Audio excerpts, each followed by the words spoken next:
Okay, I'll be adding a presentation that looks at alliances. And then, as Susan and Kira both pointed out, alliances are, or coalitions are very hard. We need them if we want to get wide scale population and stakeholder buy-in. Um, and a lot of the ideas that we've mentioned over the conference, whether it's getting rid of plastic water bottles or SUVs, introducing air filtration systems into buildings, or some of the big underlying challenges are the anti-democratic movement and the anti-science movement. And to address these at broad scale, it can be done in no other way than with alliances. And look, it has huge impact. We know that some examples from Ireland that I think are very sharp is two recent referendums in the last 5 years. The Together for Yes one brought together very, very different organization, grassroots, political, and then NGO civil society, and was extremely successful. And there's a lot of lessons that I'll be talking about from that. In comparison, last year there was a referendum to change and modernize the concept of family. Again, through a referendum, it failed significantly, and a large part of that was the lack of positive alliances to do it. In Together for Yes in Ireland, we had 10,000 people knocking on 1 million doors. And that's pretty significant because there's only 7 million people in the country and there's some fairly big families. So you can do the maths. That was an awful large proportion of them. And part of that success was on the effective alliances. Our group is working today and maybe presenting on some of these pieces tomorrow is a codification of how do you build a good alliance. And it really does pick up on a lot of the things that our panelists have said. I want to pick up on just a few points in these boxes. The first one is the need for distributed decision making. And I've borrowed a picture there from Frederic Laloux, who has a body of work called Reinventing Organizations and is very, very useful if you are looking at non-hierarchical organizing, which a lot of research is saying is very, very effective. And indeed, our experience is bearing that out. So, what are some of the hardest things about doing it? One of them is, as Kumar was saying, is this open source information. And I think there's a good acceptance of where we need the science and indicators to come in people's hands, and that's very, very powerful. But also our governance and decision making, our resource-based information, that's often a lot harder for leaders to hand over to the people. But we see that as a huge driver of distributed decision making, non-hierarchical movement. So there's a real challenge to do that. It's also about creating values-based minimal guidance that people can easily take and work within so that they can contribute to the whole.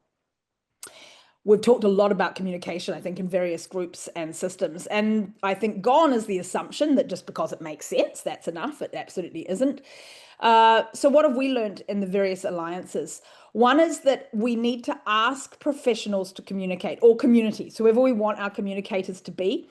And we need them to be within their groups because the research shows, and in our own experience, doctors only listen to doctors, and people from the north of Mayo, they really only want to hear from people from the north of Mayo. So we have to find spokespeople within these communities. But we can't expect just because we've informed them or engaged them that they'll do it. They won't.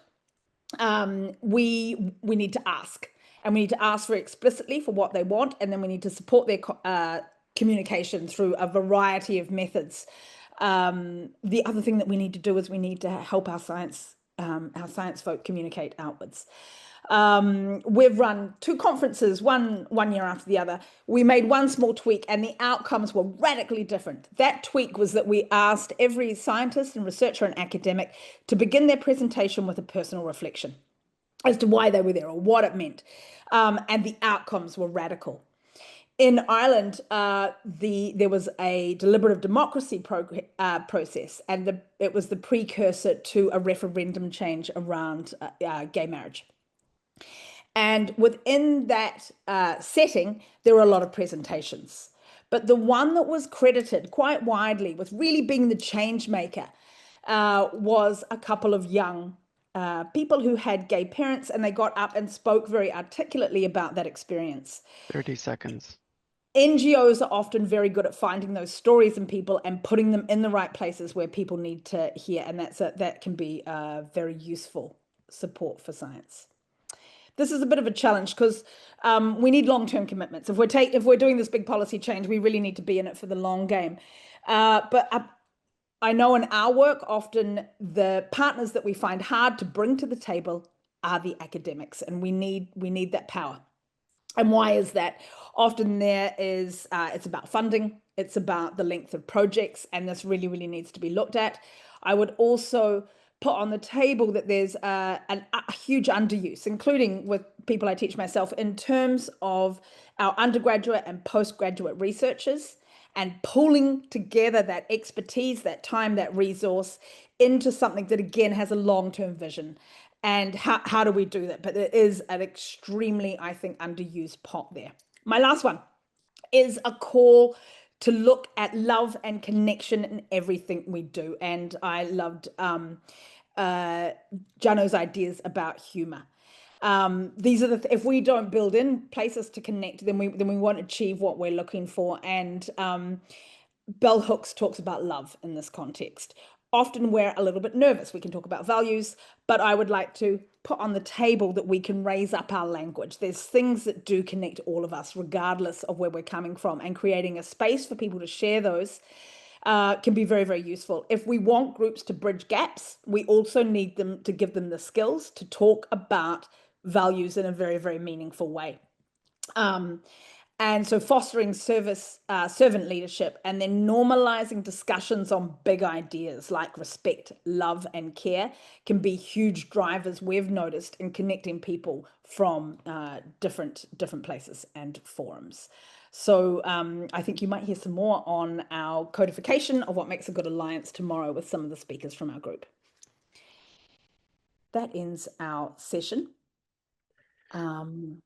Thank you very much to all the speakers.